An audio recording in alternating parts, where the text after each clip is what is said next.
Isomerism में हम एक टॉपिक आपको बताकर दे रहे हैं, उससे नंबर ऑफ स्ट्रक्चरल आइसोमर्स खोजने में मदद मिलेगा। ये उन बच्चों के लिए ज़्यादा बेनिफिशियल है जिनका ऑर्गेनिक बहुत बढ़िया है। जिन बच्चों का ऑर्गेनिक का यूपिक नेम बहुत अच्छा कंट्रोल नहीं है वो आप सीख लें, लेकिन इसका यूज़ बाद में आप करेंगे। और इस टॉपिक का नाम ये स्ट्रक्चरल आइसोमेरिज्म में बहुत हेल्प करेगा। आपको कोई कंपाउंड का फार्मूला दे दिया गया, मान लेते हैं बोला गया C4H4O2 का नंबर ऑफ आइसोमर्स बताओ क्या होगा। इस तरह से कोई भी सवाल आपको दिया जाए, मान लेते हैं ये दे दिया C7H8O के टोटल नंबर ऑफ आइसोमर्स को आप बनाए लिखें। तो इन चीजों को ढूंढने के लिए ही हम आपको एक मेथड दे रहे हैं, ध्यान से देखें। इसका नाम है DBE डबल बॉन्ड इक्विवेलेंट, या नाम देते DOE degree of unsaturation, short में उसको DU बोलते हैं, DU ज्यादा फेमस है, डिग्री ऑफ अनसैचुरेशन, या उसको इंडेक्स ऑफ हाइड्रोजन डेफिशिएंसी भी बोलते हैं, IHD भी बोलते हैं। बहुत सिंपल सा चीज है, बहुत छोटा और बहुत अच्छा सिंपल सा टॉपिक है, सीख लेंगे जिससे स्ट्रक्चरल आइसोमर्स कंप्लीट करने में, उसको डिटरमाइन करने में आपको बहुत आसानी होगी। एक एक करके आएगी। याद होगा हाइड्रोकार्बन दो तरह का, एक का नाम सैचुरेटेड और एक का नाम अनसैचुरेटेड। सैचुरेटेड हाइड्रोकार्बन में सिंगल बॉन्ड होगा, अनसैचुरेटेड में डबल और ट्रिपल हो सकता। सैचुरेटेड हाइड्रोकार्बन में एक एग्जांपल हमने लिया इथेन। इथेन से हम दो हाइड्रोजन को रिमूव करते, मैकेनिज्म के द्वारा काम किया गया। तो ये दोनों इलेक्ट्रॉन, ब्लू कलर का इलेक्ट्रॉन अगर कंबाइन कर जाए तो वो बीच में डबल बॉन्ड का निर्माण करेगा। ये दोनों हाइड्रोजन निकला H2 बन के बाहर रिएक्शन के द्वारा, और ये कंबाइन कर जाए तो डबल का फॉर्मेशन करेगा। जैसे ही डबल बना अनसैचुरेटेड हाइड्रोकार्बन, दो और हाइड्रोजन हट के कंबाइन कर जाए, ट्रिपल बॉन्ड बन जाएगा अनसैचुरेटेड हाइड्रोकार्बन। मतलब वन बॉन्ड के फॉर्मेशन में दो इलेक्ट्रॉन की आवश्यकता होगी, या दूसरे शब्दों में आप ऐसे कह दीजिए, जो अगर किसी भी अल्केन से जब भी आप दो हाइड्रोजन हटाते हैं तो डबल बॉन्ड बनता। तो ये डबल बॉन्ड हम अल्केन तक सीमित रखे हैं, तो कार्बन कार्बन में डबल बॉन्ड, ये डबल बॉन्ड कार्बन ऑक्सीजन में भी बन सकता, कार्बन नाइट्रोजन में भी बन सकता, अलग अलग फैमिली में ये बन सकता है। एक एक करके काम करते हैं। DBE या DU या ISD ये हमें जानकारी देता है जो ऑर्गेनिक स्ट्रक्चर का नेचर क्या है, उसका बेस क्या है। मतलब किसी भी अल्केन को अगर आप उठाएं उसमें डिग्री ऑफ अनसैचुरेशन 0 होता। मतलब अल्केन में ना तो डबल बॉन्ड होता, ना ट्रिपल बॉन्ड होता, ना साइक्लिक कोई इंफॉर्मेशन आपको अल्केन में मिलेगा। नॉर्मल जो सैचुरेटेड हाइड्रोकार्बन होता वो CnH2n+2 की बात कर रहे हैं। अब साइक्लो अल्केन की बात नहीं कर रहे, CnH2n+2 की बात कर रहे हैं। आगे बढ़े। अब DU का मान 1, तो ध्यान दीजिएगा, अगर DU का मान 1 हो जाए तो समझ जाइए उसमें, उस मॉलिक्यूल में दो संभावना है, या तो डबल बॉन्ड है और या वो साइक्लिक है। बहुत इंपॉर्टेंट पॉइंट है। अगर DU का मान 1 मिले,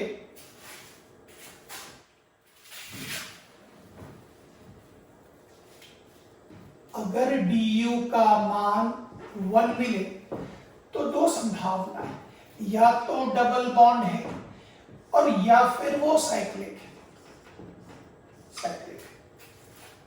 ये डबल बॉन्ड कार्बन ऑक्सीजन के बीच में भी हो सकता, कार्बोनिल ग्रुप में, या वो कार्बन कार्बन के बीच में भी हो सकता।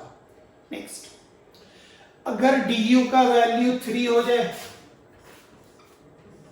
सॉरी 2, पहले 2 से आने दीजिए। अगर DU का वैल्यू 2 हो जाए तो आप समझ जाइए इसमें ट्रिपल बॉन्ड होगा। DU2 मतलब 4 हाइड्रोजन हटाइएगा, तुरंत इसका कैलकुलेशन भी बता देते हैं।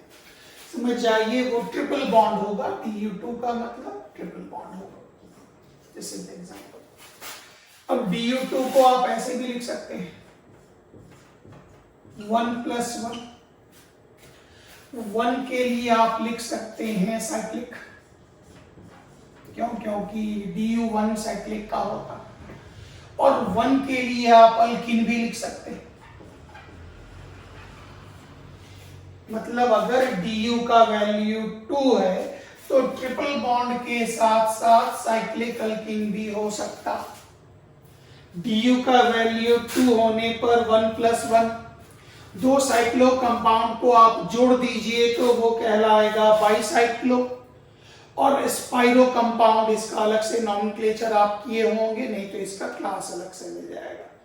और अगर DU का मान 2 है तो फिर इसको दो भाग में बांट लीजिए, 1+1, 1 से 1 डबल बॉन्ड, फिर 1 से 1 डबल बॉन्ड। इसका मतलब 2 डबल बॉन्ड का संबोधन भी इससे मिल जाता। तो DU कैलकुलेशन कर लेने के बाद आपको एक हिंट, एक क्लू मिल जाया करेगा जो आपके कंपाउंड का नेचर किस प्रकार का है, आप उसका स्ट्रक्चर कैसे बनाएंगे। मॉलिक्यूलर फार्मूला रट के तो काम हो ही जाता, ये फार्मूला होने पर ये होगा ये होगा, लेकिन DU के द्वारा भी काम करना बहुत बहुत आसान है।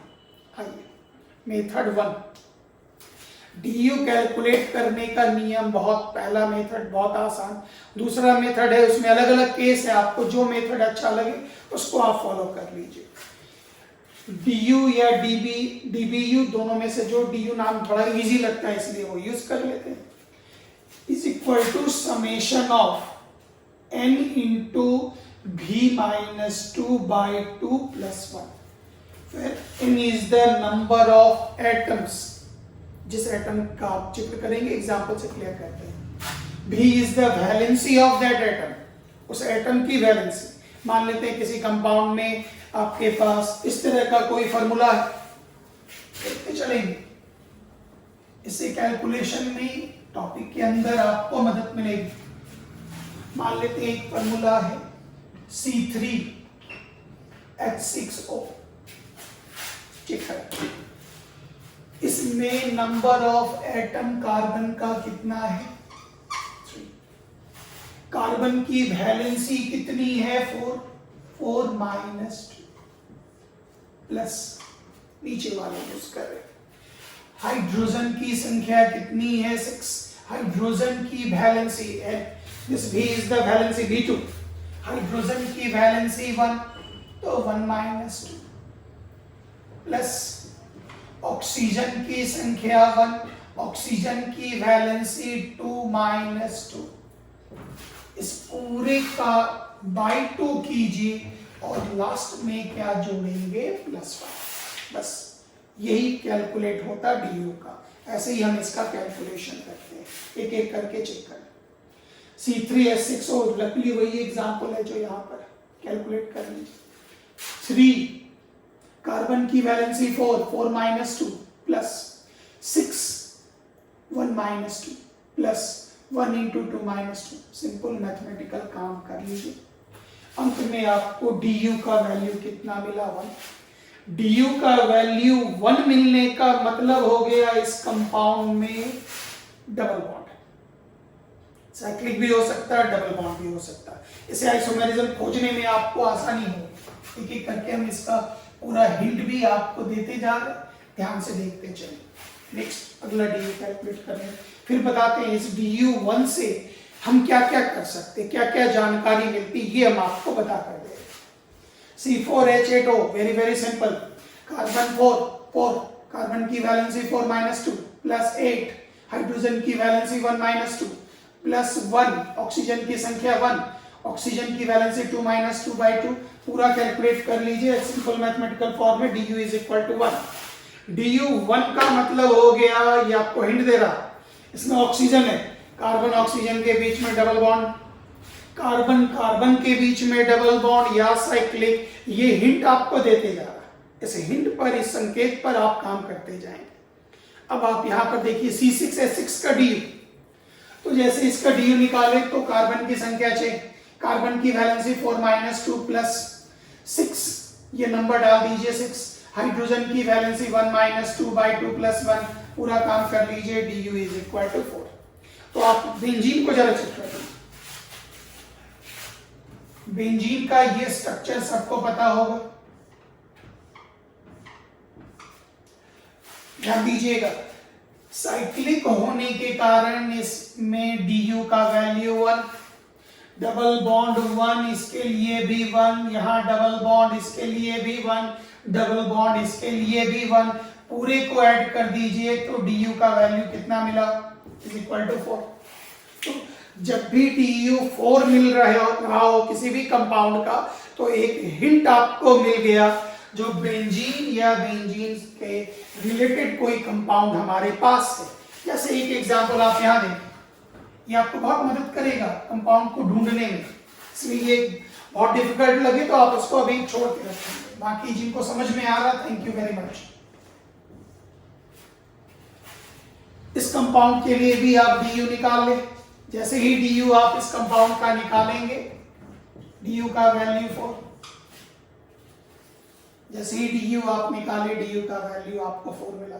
4 मिलने का मतलब ही हो गया ये कंपाउंड बेंजीन। पहले तो यहां से शुरू करिए। अब इससे 1 हाइड्रोजन को आप हटा दें। अब यहां पर अलग अलग कंपाउंड बनाएंगे, एक कार्बन बच गया,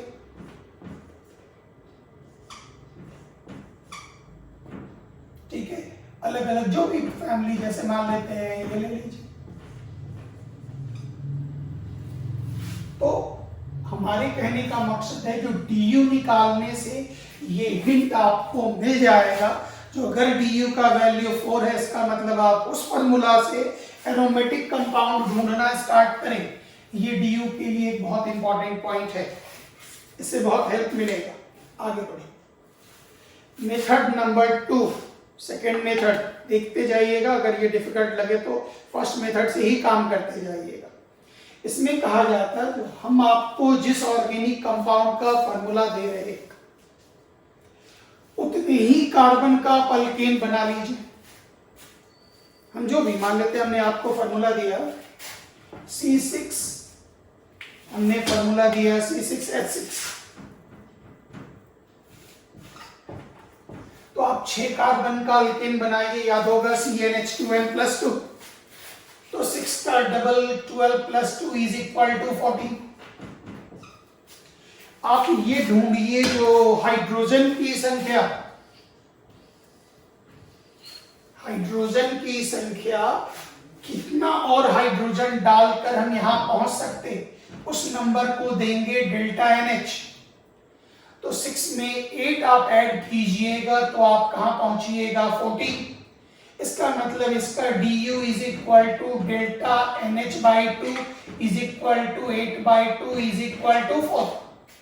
क्या किए फिर से एक बार, जो भी हम फॉर्मूला दे दें बाकी एलिमेंट को मत देखिए, सिर्फ कार्बन को देखिए, और जितना कार्बन है उसके डबल में 2 हाइड्रोजन और ऐड कर दीजिए, अल्केन बन गया। और आप ये चेक कीजिए जो हाइड्रोजन, हाइड्रोकार्बन के लिए अभी ये एग्जांपल दे रहे हैं, कितना हाइड्रोजन और ऐड करें जो हम यहां तक पहुंचेंगे, और उस हाइड्रोजन की संख्या को डेल्टा NH कहते हैं। तो डेल्टा NH इज 8, तो du is equal to delta NH/2, 8/2 is equal to 4। तो ये एक टेक्निक यहां पर लगा। आगे बढ़ते जाते हैं। जैसे केस 1 हाइड्रोकार्बन के लिए du is equal to delta NH/2, यहां पर देखिए C4H8 मिला, इसे नहीं मतलब, कार्बन को देखिए 4। अगर 4 कार्बन का अल्केन बनाए तो याद होगा 4 का डबल 8+2 इज इक्वल टू 10। तो 8 से 10 तक जाने में आपको कितने हाइड्रोजन की आवश्यकता है, 2।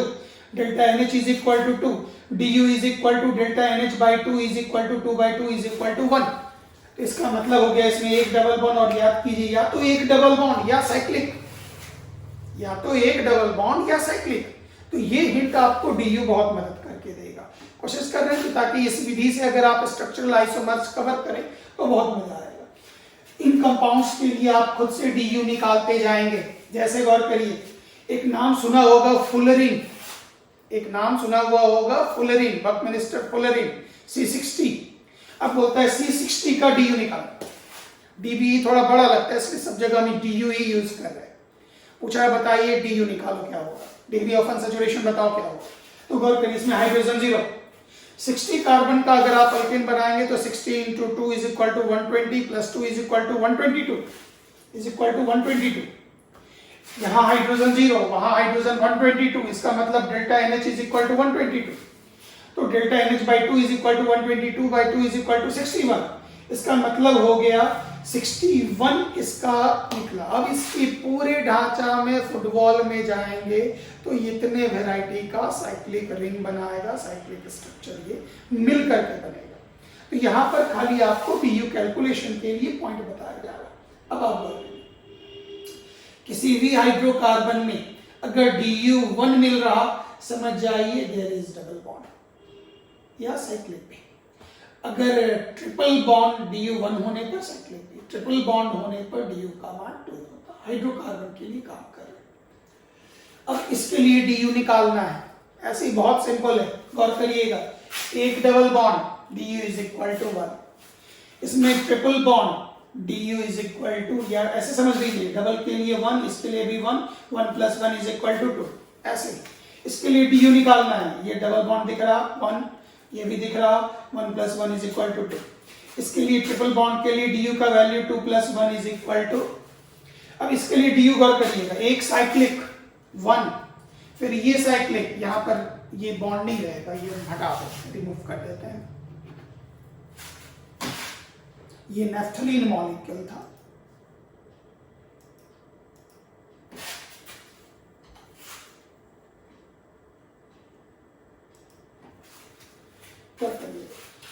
साइक्लिक के लिए 1, साइक्लिक के लिए 1, 1 प्लस 1 इज इक्वल टू 2, फिर यहां पर 3, 4, 5, 6, 7, इसके DU का मान 7।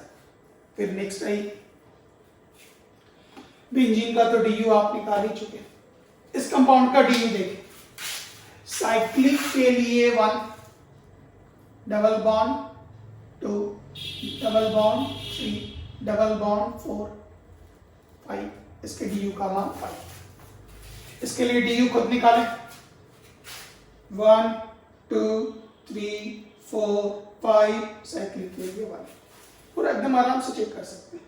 इसके लिए DU खुद निकालें, खुद से चेक करें DU, इसको फैलाइएगा, याद होगा C डबल बॉन्ड OH, यहां भी 1 मिलेगा, आराम से आप काउंट करें। और साइक्लिक के लिए 1, ये कंपाउंड है, इस कंपाउंड का नाम जो होता है, अल्किन फैमिली का एक मेंबर है, जो अपने शेप के कारण इसका नाम होता, चूंकि इसका शेप क्यूब के तरह है और ये अल्किन फैमिली जैसा है, इसलिए इसका नाम हो गया क्यूबेन। इसका नाम हो गया क्यूबेन, CUBANE, क्यूबेन। अगर यहाँ कार्बन, हर कॉर्नर पर तो कार्बन होगा ही होगा, कार्बन 1 2 3, एक हाइड्रोजन, मतलब CH CH CH CH CH CH CH CH, सब जगह एक एक आप डाल दें। 8 carbon and 8 hydrogen, 8 carbon and 8 hydrogen. अब 8 कार्बन का आप अल्केन लेकर जाएं तो 8 का याद होगा 16 प्लस 2 इज इक्वल टू 18। इस 8 और 18 के बीच में याद कीजिए 10 हाइड्रोजन का डिफरेंस है, तो DU is equal to delta NH by 2, 10 by 2 is equal to 5। इसको निकालने का एक और मेथड ये होता, नंबर ऑफ फेसेस माइनस 1। तो इसमें याद कीजिए क्यूब में 1 2 3 4 5 6, 6 माइनस 1 इज इक्वल टू 5। फिर ये पूरा एक सॉलिड लाइन, इसका शेप प्रिज्म की तरह हुआ, तो इस अल्केन का नाम होता प्रिज्मेन, इस अल्केन का नाम होगा प्रिज्मेन।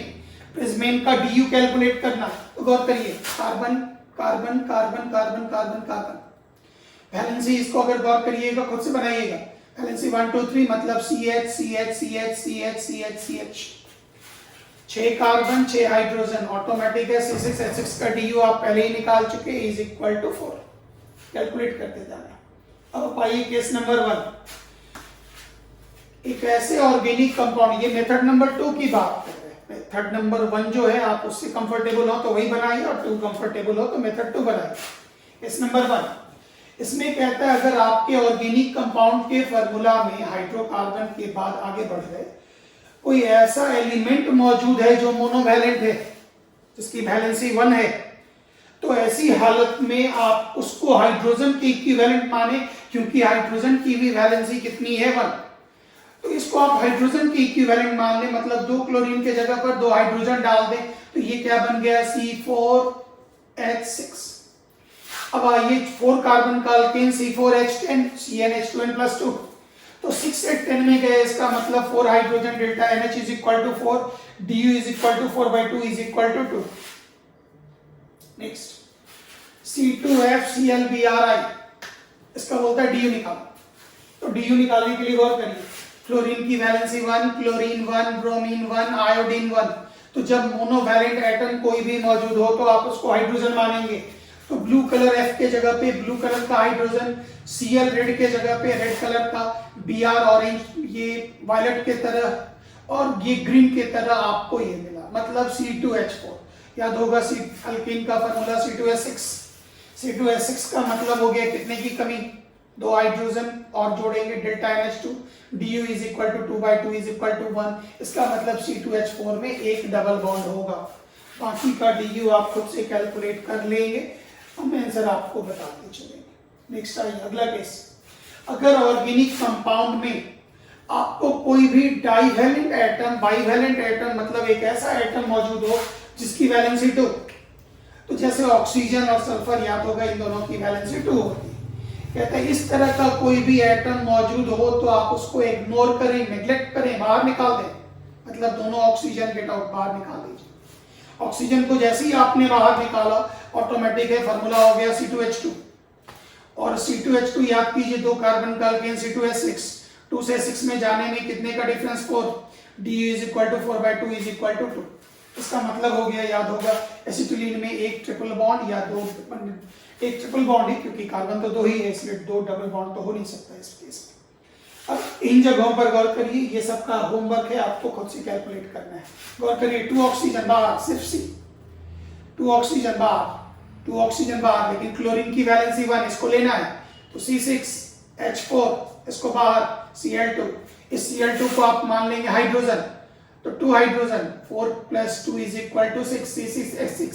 याद होगा इसका du आपको पता है 4, सबका du आप कैलकुलेट करके जाएंगे। एक अंतिम एग्जांपल इस हिस्से में देख लीजिए, C2H3 इसमें कहता है अगर कोई ऑर्गेनिक कंपाउंड ऐसा है आपके पास जिस ऑर्गेनिक कंपाउंड में कोई ट्राइवैलेंट एटम मौजूद है, नाइट्रोजन फास्फोरस, तो अगर कोई ट्राइवैलेंट एटम अगर आपके पास मौजूद है तो आप ट्राइवैलेंट एटम को हटाइए और इसके साथ साथ एक हाइड्रोजन भी हटा दीजिए। मतलब ट्राइवैलेंट जो एलिमेंट है, एटम है, जो हटेगा ऑटोमेटिक है वो एक हाइड्रोजन को हटाना है। अगर इसकी संख्या 2 होती तो 2 हाइड्रोजन हटाना होता, तो एक हाइड्रोजन आपने हटा दिया। 3 - 1 = 2। याद कीजिए 2 कार्बन का अल्केन C2H6, 2 से 6 जाने में कितने का परिवर्तन 4, NH/4, delta NH is equal to 4, du is equal to 2। आराम से कैलकुलेट हो गया। फिर इसी तरह का एग्जाम्पल, उम्मीद है ये सारा आप कैलकुलेट करते चले जाएंगे। इस पूरे का कंक्लूजन ये मिला, मेथड नंबर 2 का कंक्लूजन। तो अगर मोनोवैलेंट एटम है, क्लोरीन, ब्रोमीन, आयोडीन वगैरह, तो उसको आप हाइड्रोजन ही मान करके फॉर्मूला निकाल दें। डाइवैलेंट है तो उसको हटा दें, इग्नोर कर दें, अनदेखा कर दें। और ट्राइवैलेंट है तो आप जितना नाइट्रोजन या फास्फोरस होगा उतना हाइड्रोजन भी हटा लीजिएगा और du is equal to delta NH/2। आप आराम से इसका फॉर्मूला निकाल सकते हैं। अब du का यूज क्या है ये आपको दिखाते हैं, ध्यान से जरा समझिएगा। एक ही एग्जांपल बताते हैं, बाकी आप एक खुद से बनाइएगा। du का यूज देखिएगा, C3H6O पलटकर आप देख लेंगे, du is equal to 1। du 1 का मतलब हो गया डबल बॉन्ड, कार्बन ऑक्सीजन भी हो सकता, कार्बन कार्बन भी हो सकता क्योंकि इसमें ऑक्सीजन है इसलिए, और साइक्लिक भी हो सकता। 2 कार्बन, कार्बन दिख रहा, ऑक्सीजन दिख रहा, साइक्लिक भी हो सकता। अब इनको ध्यान देना है, तो ध्यान दीजिए CO, इसका एल्डिहाइड ग्रुप बनाइए।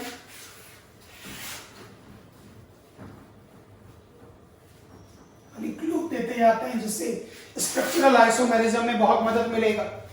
CO, C डबल बॉन्ड, एक तरफ हमने H जोड़ दिया, एल्डिहाइड, 3 कार्बन था, एक यहां आ गया। फिर कीटोन ले लीजिए। कीटोन में तो दोनों तरफ कार्बन होता, हाइड्रोजन आप खुद बैठाते जाए, कीटोन बन गया। ये 2 एल्डिहाइड और कीटोन में ये 2 ही पॉसिबिलिटी था, इस जगह पर वो बन गया। फिर नेक्स्ट आई डबल बॉन्ड वाले पर भी चेक कर, double bond C double bond C, कीजिए 1 2 3 प्रोप 2 in 1 ऑल। याद कीजिए, अगर अल्कोहल है, अनसैचुरेटेड अल्कोहल है, तो अनसैचुरेटेड ईथर भी हो सकता। क्यों? क्योंकि DU1 होने का मतलब ही हो गया डबल बॉन्ड। कार्बोनिल के लिए एल्डिहाइड और कीटोन का तो कर चुके, यहाँ कार्बन कार्बन के बीच में डबल बॉन्ड। डबल बॉन्ड में एक हमारा अल्कोहल भी निकल गया और एक हमारा ईथर भी निकल गया। उसके अलावा साइक्लिक भी हो सकता है, क्योंकि ये आपको अच्छी तरह से पता है DU1 होने पर साइक्लिक भी हो सकता। तो साइक्लिक के लिए याद कीजिए, ये कंपाउंड हमने एक साइक्लिक ईथर बनाया। साइक्लिक ईथर का नॉमेनक्लेचर बड़ा आसान होता है, उसमें एक सिंपल नॉमेनक्लेचर बताते हैं। जो ऑक्सीजन है उसको हटा करके यहाँ पर कार्बन दे दीजिए, तो इसका नाम हो गया साइक्लोब्यूटेन। O का नाम होता ऑक्सा, ऑक्सा, तो इस पूरे का नाम हो गया ऑक्सा साइक्लोब्यूटेन। ये एक सिंपल सा नाम है जो आप कर सकते हैं। फिर आइए, अब इस बार साइक्लिक ले लिया, क्योंकि DU1 का मतलब साइक्लिक भी हो सकता है, उस पर अल्कोहल जोड़ दिया। इस साइक्लिक ईथर में 3 कार्बन का तो 3 मेंबर का तो रिंग बन ही सकता, तो इसमें हमने यहां से रिंग जोड़ा और एक कार्बन को बगल में जोड़ दिया। मतलब ये पॉइंट हो गया जो DU आपको बहुत हिंट देगा, degree of unsaturation, index of hydrogen deficiency या डबल बॉन्ड इक्विवेलेंट। ये चीज आपको हिंट देगा, आइडिया देगा, जो आप उसके आइसोमर्स को कैसे निकालेंगे। जी वगैरह में मेन में पूछा जाता, कोई फार्मूला दे दिया, इसके टोटल नंबर ऑफ आइसोमर्स कितने बनेंगे, उस जगह पर ये चीज हमको चाहिए। बोर्ड एग्जाम में तो हमारे प्रश्न बहुत बहुत सिंपल होते हैं। ये टॉपिक आपका कंप्लीट हो गया। यहां पर आपके साथ है एक फार्मूला, C4H8O में आप DU निकालकर जितने प्रकार की संरचना बनती है वो आप बना लेंगे। This is your homework. इसका DU निकालिएगा, 1 निकलेगा, मतलब double bond, oxygen, carbonyl group, aldehyde ketone कुछ भी, डबल बॉन्ड, साइक्लिक। इसको आप प्रैक्टिस करके ढूंढ करके निकालेंगे। ये आपका पूरा का पूरा टॉपिक कंप्लीट हो गया। खूब बढ़िया से मेहनत करिए। Thank you very much. जय हिंद।